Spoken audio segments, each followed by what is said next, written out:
A few years ago, two extraordinary speakers took the stage at different TEDx conferences, Neal Barnard and Hallberg. Both of them doctors who cared deeply about their patients, and they went viral with completely opposite dietary advice about obesity and diabetes. Dr. Barnard is low-fat, all-whole plants, and Dr. Hallberg is high-fat with lots of animal foods. How could well-educated, experienced doctors believe such different things and both be so confident that they're right? Because at its root, diabetes is a state of carbohydrate toxicity. Fat inside your muscle cells, and that is what interferes with insulin's ability to work like a key to signal glucose coming in. Is it possible that both diets work, or are they both a little extreme and the truth lies somewhere in the middle? Or is it possible that one of them is simply wrong? If you're an ordinary person, what do you make of these dueling doctors? One thing's for sure, if you read through the comments, both of them have fanatical fans who believe in them completely and can't understand why everyone doesn't agree. I am fascinated by how we come to believe what we do, and this is personal because my 91-year-old father-in-law hears two completely different things from two different doctors. Mr. Johnson, I've had a look at your blood work, your blood pressure, your weight, they're all excellent. Now I want you to stay hydrated with plenty of Gatorade every day. Mr. Johnson, you need to stay hydrated. Green tea or water is perfect. Avoid Gatorade. It's artificially colored, artificially flavored. It's just sugar water with added salts. You need to eat lots of green veggies. The one medication I want you on is the blood thinner warfarin. I put all my patients on it when they reach 65, no matter how healthy they are. Now, I don't want you eating green leafy vegetables or drinking green tea because they contain vitamin K, which interferes with warfarin. With your great blood work, I don't see that you need a blood thinner like warfarin. When it comes to hospital admissions for drug prescription problems, it turns out that warfarin is one of the main offenders. So, in this episode, I'll take you on my crazy journey of discovery and end with what I think is a very simple answer. And no worries, I don't think the answer comes from the insanely complicated biochemical debates that rage on the internet. The cornerstone of Dr. Hallberg's talk is this simple, powerful chart. When we eat carbs, our blood sugar shoots up much more than when we eat fat or protein. Diabetes is all about blood sugar getting too high, and cutting carbs solves the problem. Makes sense. Dr. Barnard believes high blood sugar is a symptom, and the cause is that the cells get gummed up with fat and lose the ability to absorb sugar.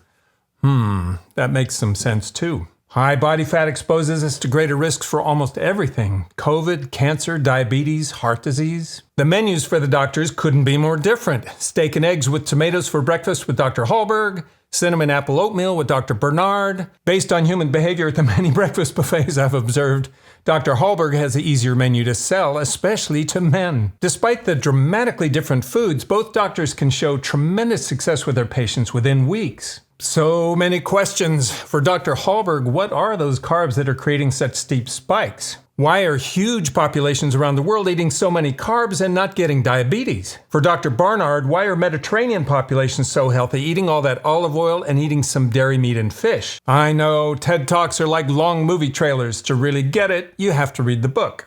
Dr. Hallberg doesn't have a book, but in the comments on her TEDx talk, many of her fans raved about Dr. Jason Fung, who has similar low-carb beliefs. And when I checked Amazon, his diabetes book was #1 in the diabetes category, with 3 times the number of ratings of Dr. Barnard's diabetes book, which was the second most popular. I settled on giving a deep read to 4 respected books that seem to represent the spectrum of diabetes care. Dr. Fung's bestseller, Dr. Barnard's, and 2 bigger, more ambitious reads, Mastering Diabetes, whose authors are actual type 1 diabetics, with one having a PhD in nutritional biochemistry, and a classic by Dr. Bernstein, who is currently healthy at 87 despite being diagnosed with type 1 diabetes at age 12. That is really impressive. So, 2 low-carb books and 2 that recommend a diet of whole plants.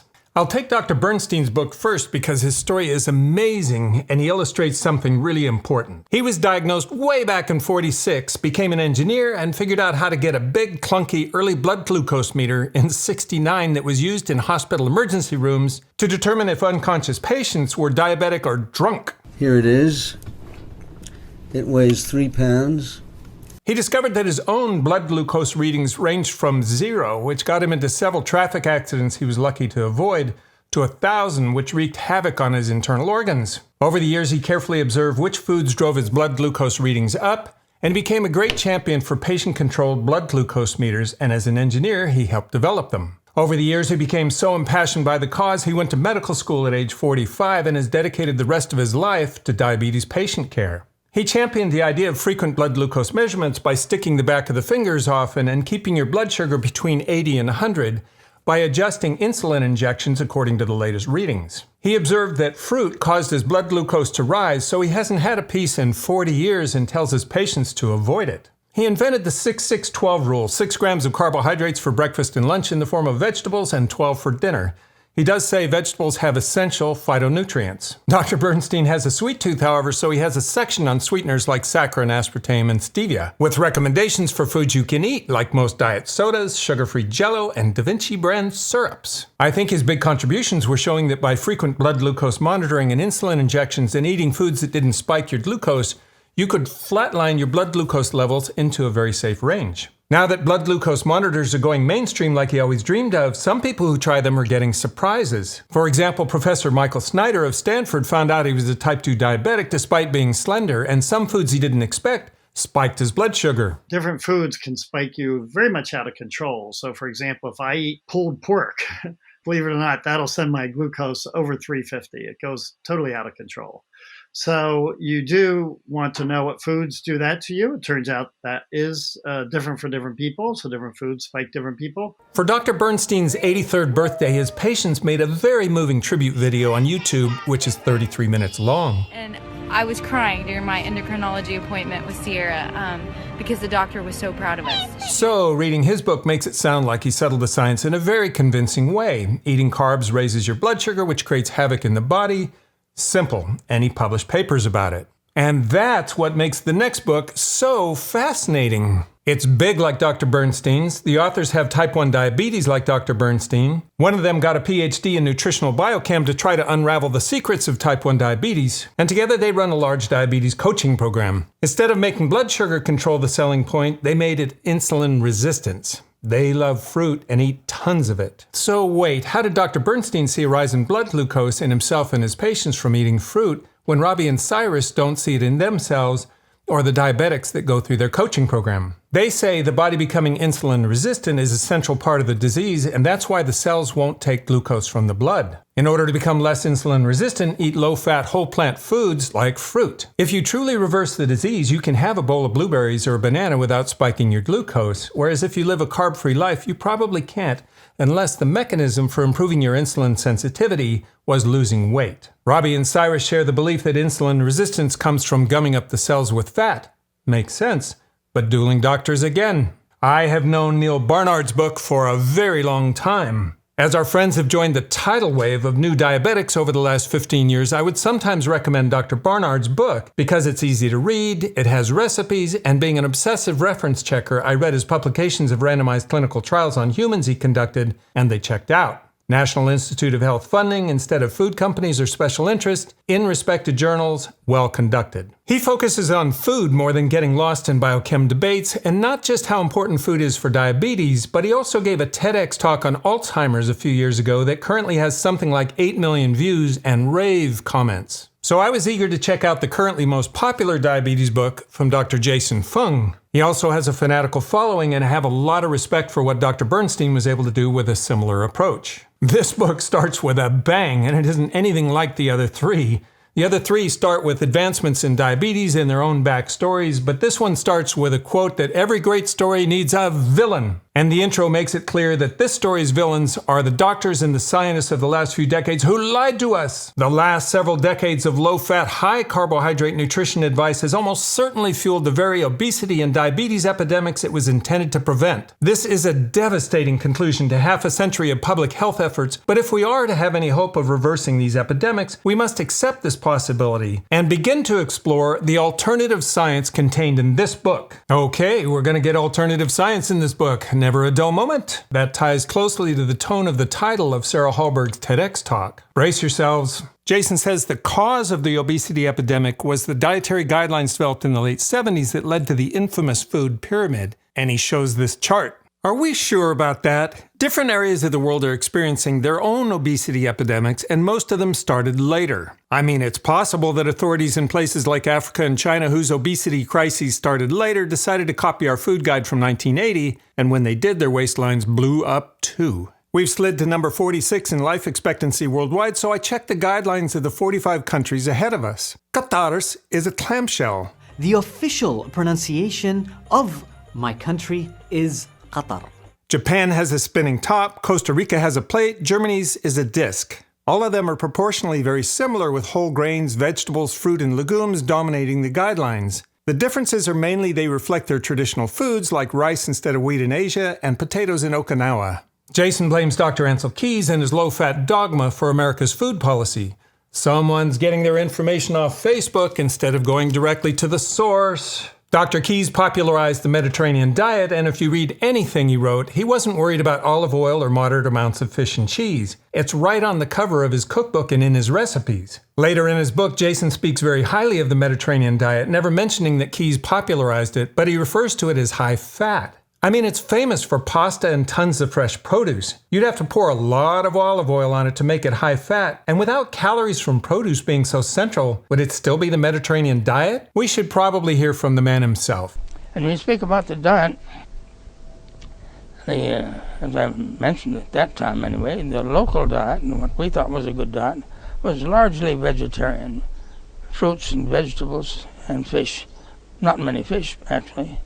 I was eager to get to Jason's treatment of diabetes with things like intermittent fasting, which to his credit he's known for, but he kept going on about food history. He says Banting's letter on corpulence is often considered the first diet book, and that his surgeon told him to avoid bread, milk, beer, sweets, and potatoes. It's hard to imagine claims that would be easier to make accurately than those. This is Banting's letter, and the part that he actually wrote was just a thin little piece in the middle. His ear doctor also advised eliminating butter, something Jason omitted in the telling. And Banting had dry toast on the menu for breakfast and lunch, but no butter. Banting used the word sugar, which is clear and specific, but Jason told it as the less clear word sweets. That seems important when you consider sugar is actually added to foods like sausage, which spikes some people's blood sugar. As for it being one of the first diet books, you've probably heard me quote from landmark diet books from previous centuries, like this one from the 1500s, which you can still buy at Walmart today. But I'll let an actual professor of history have a word about historical diet books. Here's Dr. Ken Albala's book, Eating Right in the Renaissance.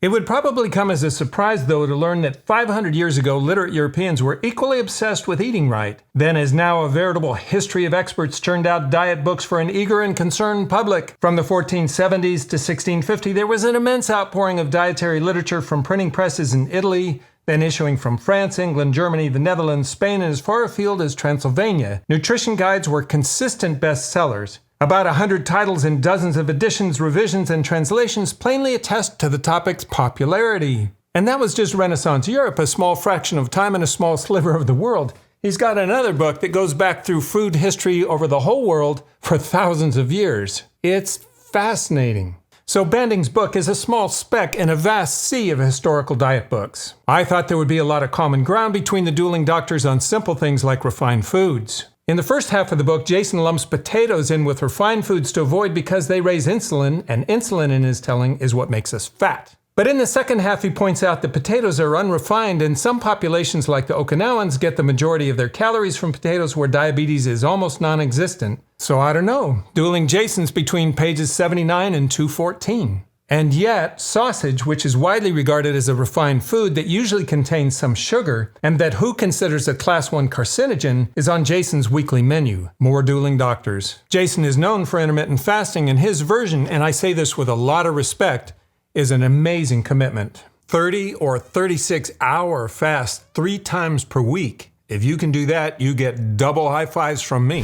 Well, that was ironic. You know that shirt you were seeing me in previous clips? This is what it looks like when the paramedics come for you and clip it off your chest with scissors while you vomit your guts out, and they freak out over your mid-30s heart rate, which is where my heart rate always is. So they swept me away in an ambulance with sirens blaring. 2 hours later, when I walked out of the emergency room feeling great, I thought, okay, where were we in this episode? Oh yeah, we were talking about foods that make you feel good. I got excited when Jason referenced Walter Willett from Harvard in a favorable light because he is a respected scientist. Contrary to the low-fat diet recommended by all the medical associations around the world, Dr. Willett's healthy diet was high in dietary fat and protein. His diet was about reducing sugar and refined carbohydrates, not reducing dietary fat. But that is quite a misrepresentation of where Walter Willett stands. I think we should let him speak for himself. And as I mentioned, the type of fat is very important.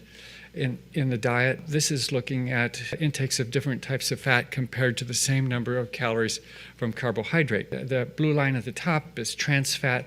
The red line is saturated fat, not very different than the typical carbohydrate in Western diets, which is mostly refined starch and sugar. What Dr. Willett is saying is saturated fat is somewhat worse than sugar and refined flour. What Dr. Fung is saying is saturated fat is healthy. I hate hearing these words come out of my mouth because doctors are my heroes, but this book is just terrible. Hardly anything survives basic fact-checking. But it did tackle a fascinating question, which is what is causing the obesity epidemic? Well, there is a number that towers above everything else. In 1970, fast food restaurant sales totaled $5 billion, led by McDonald's. Now it's over $700 billion. And that set off arms races with companies who sell food like Doritos in supermarkets. I went searching for people who fully understands what this means and only found a few. One is David Kessler, who was the FDA commissioner under George H.W. Bush and went on to become the dean of Yale's medical school. He's the man who dragged the tobacco giants to court, which resulted in America having one of the lowest smoking rates in the world. I invited Dr. Kessler for an interview last November after he wrote Fast Carbs, Slow Carbs. He responded, but a few days later, Joe Biden asked him to head the coronavirus task force. Okay, fine. Meanwhile, I read Pulitzer Prize winner Michael Moss's new book, Hooked, and Marion Nessel's books on how the food companies distort and confuse food science and get us to buy the foods most profitable for them to sell. Spoiler, big money in beef, not much in produce. Their books restored my sanity because they're so well researched. Their stories have great villains too, but their villains are food companies, not the doctors and scientists who are Jason's villains. Here's one reason they resonated with me. I was an earth scientist for 17 years back in the 70s and 80s when it became obvious to almost every earth scientist what we were doing to the earth. We got great support from politicians in the day like George H.W. Bush, who passed the Clean Air Act, and we thought all would be right with the world. Never did we imagine the coal and oil companies would come for us and use their billions to vilify us and successfully shake the faith of so many Americans in science. They had dozens of ways to run circles around us because we were just scientists who didn't understand lobbying and lawsuits and marketing and PR. And we didn't have their money. I've been watching this same movie play out over the last few decades with food, but I thought, can't we just be good if we ignore processed food? Is there something else besides salt, sugar, and fat? And that is when I discovered the book, The Dorito Effect. So fascinating. Hey, Mark, how are you? I'm good. You can hear me okay? Thanks for joining. My pleasure. Yeah, I know you're a busy guy, and I can't wait to see your new book. Thanks. So let's start with that bland tortilla chip that wasn't selling very well. How did that ever become a blockbuster sensation? So what most people don't know about Doritos is that they almost bombed. They almost never happened. And that's because the first ever Doritos were just salted tortilla chips, the same kind of tortilla chips we, put into bean dip or dip into salsa. The package said toasted corn taste. And it just didn't work. People didn't buy them. The complaint was, this snack sounds Mexican, but it doesn't taste Mexican. So Frito-Lay had a problem on their hands. Here was this new snack. They were trying to get sales. People weren't buying it. So what they did was they made Doritos taste like taco. Now, this was even controversial within Frito-Lay because some of the executives said, you don't know the difference between a thing and a flavor. But what they knew was that flavor technology had changed such that we could make anything we wanted taste like whatever we wanted. So Frito-Lay followed up the toasted corn Doritos with taco flavored Doritos. Now, they didn't taste exactly like taco. People didn't put it in their mouth and think, oh, I'm eating a taco. But it had that zesty zing, that meaty quality. And here's the important part. It turned a snack that nobody wanted to eat into a snack that people literally could not stop eating. As long as he's fed, he's happy. Whoa! Whoa! Doritos! Now think about that for a second, because all we ever talk about is protein, carbs, and fat, and salt, and we think these are these things that have this hold on us. But what was it that turned the Dorito into this wild, unbelievable success? It was flavor technology, just a tiny dusting of flavor chemicals that lit up people's brains and made them reach back into that bag to have another and another and another. So what do you mean by the Dorito effect? You use it throughout your book. So the Dorito effect refers broadly to how food has changed. And the change I'm talking about is flavor. Now, broadly speaking, all the food we grow, the plants, but also the animals, the stuff we raise on farms, is getting blander. We know this every time we bite into a tomato or a strawberry. We're just kind of underwhelmed. We're expecting this kind of flavor punch that we just don't get. It's unsatisfying. You have to add sugar or something. But this is true of everything. Chicken is blander, beef is blander, carrots are blander. It's also losing nutrition at the same time. Scientists call this the dilution effect. And then on the other side of the equation, there's flavor technology. So starting in the 1950s with the invention of the gas chromatograph, we have unlocked the Pandora's box of flavors, and they're literally flavor chemicals that are found in nature. And now we add them to whatever we want. We can make potato chips taste like barbecue chicken. We make soft drinks taste like whatever we want, even though fundamentally they're just sugar and soda water.